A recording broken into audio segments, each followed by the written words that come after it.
Ils seraient déjà une dizaine, âgés d'une vingtaine d'années, tous anciens soldats de l'armée française, à avoir rejoint les rangs de Daesh en Syrie et en Irak. Certains seraient même devenus des cadres de l'État islamique. On a affaire à des jeunes qui parfois aussi utilisent leur expérience militaire acquise en France, sous le drapeau français, les mettent à contribution au sein de l'État islamique pour former les nouvelles recrues. L'un de ces jeunes, actuellement au combat dans la région de Deir ez-Zor, dirige un groupe d'une dizaine de Français qui est lui-même formé au combat.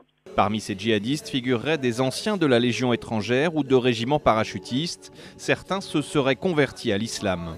Certains sont des jeunes convertis qui n'étaient pas du tout issus de foyers musulmans. D'autres, au contraire, viennent de culture arabo-musulmane.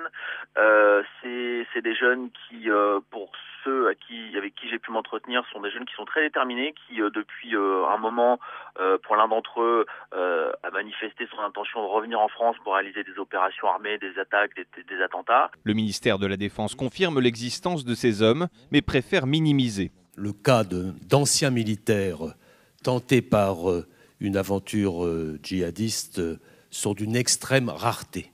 Pour autant, avec leur connaissance de l'armée française, ces hommes ne sont pas des djihadistes comme les autres et font peser notamment la menace d'un attentat au sein des troupes françaises.